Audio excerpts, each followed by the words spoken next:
Hello everyone, my name is Edu and this is Ready Go Expat. In today's video, you'll find out more about Zipaquirá, a city which is not very far from Bogota, has this wonderful salt cathedral, and it's ideal if you're planning a day trip from Bogota. Ready? Go!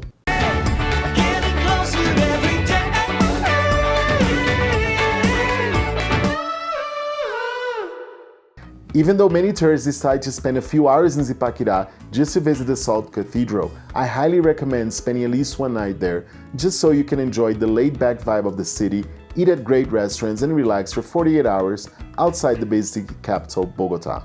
And just 600 meters northwest of Zipaquirá is the place considered the #1 wonder of Colombia, the Salt Cathedral.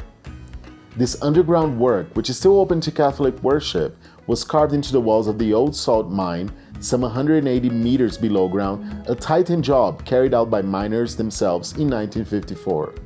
To get to Zipaquirá, you can take the bus at Salitre Terminal, or even better, at the Portal 170 in the exit in the north of the city, so it's closer to get to Zipaquirá.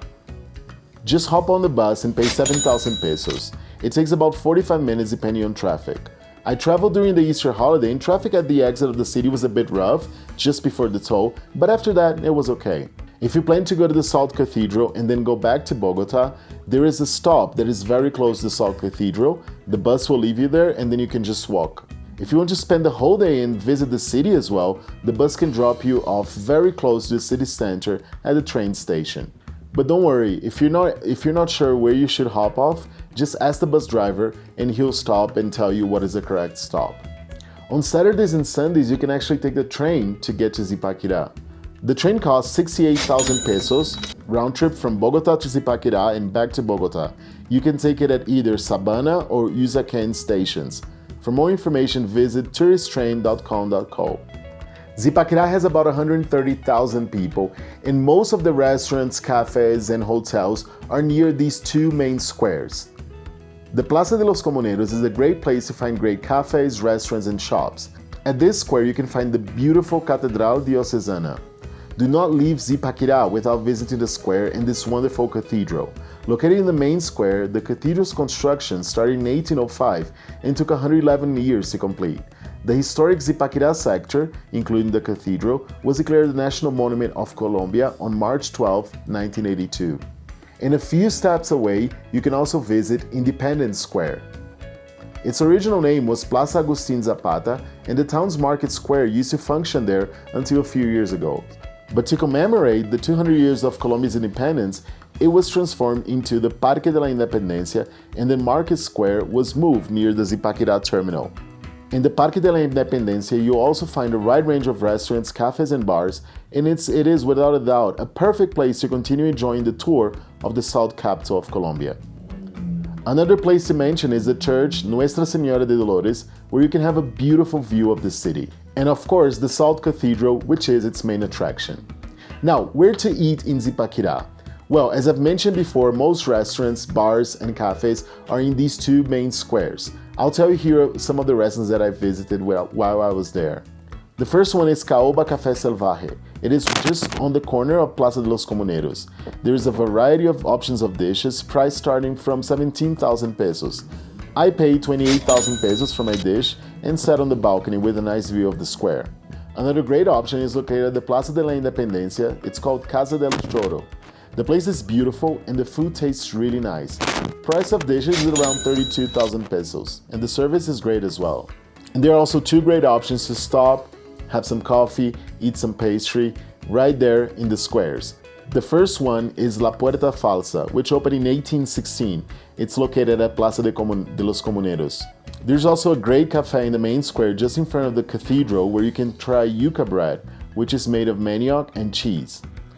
You can also try there the typical almohábana, and the desserts are delicious as well. Most of the hotels are located very close to these two main squares, and you can find them on booking.com. I stayed at the Boutique MR Hotel. It is about 150 meters of Independence Square and 600 meters from the entrance to the Salt Cathedral. The rooms are very comfortable, the hotel is super clean, staff is friendly, and the breakfast is excellent. I paid 150,000 pesos for a double room, but prices may vary depending on when you go. Another great option, which is very close to the entrance of the cathedral, is the Camino de la Sal Hotel with double rooms for about $160,000 a night, including breakfast. And if you're looking for a cheaper option, you can stay at the Zipaquirá hostel. It has a bar, shared lounge, garden, and terrace. For a double room, the price is around 65,000 pesos, including breakfast. Now, the most popular attraction in Zipaquirá is the Salt Cathedral. You can buy the tickets online, or you can buy it at the ticket booth in the entrance. I just bought my ticket at the ticket booth when I got there, and even though it was a very important holiday, it was very quick just to buy the ticket and get in. For the basic ticket to visit the cathedral, including an audio guide, foreigners pay 77,500 pesos, and Colombian nationals or foreigners with the cédula de extranjería, which is my case, pay 49,500 pesos. If you want to include a visit to the Tutankhamun Museum, which can be found underground after you visit the cathedral, and also a city tour, you pay 95,500 pesos and Colombian 67,500. There's also a premium option with 2 more attractions for 113,000. The cathedral is a place that invites reflection, self-discovery, and internal encounters with an architecture entirely carved in salt, and with different leisure activities that will make you live a unique experience. In the Salt Cathedral, the Via Crucis is the first section of the underground route, 386 meters long and 13 meters high, where 14 stations of the Via Crucis are arranged. Most of them are located in the magnificent long chambers that make up the cathedral. The dome is where the tunnel that arrives from the 14th station converges with the first visual encounter of the great central chamber of the Salt Cathedral. It is only 145 meters from the largest underground carved cross in the world. Coro is located in the upper part of the central nave, generating a balcony, and is formed by a series of stairs totally carved in salt, representing the musical scale. The center of Zipaquirá and the Salt Cathedral are considered wonders of Colombia. Before, the mines were exploited in pre-Columbian times by the Muiscas, and in 1995 it was inaugurated with the dome of the cathedral, and now masses and weddings are held there. It is a place full of mystery, with dim lights, where even musical concerts are held. So what did you think of the Salt Cathedral in Zipaquirá?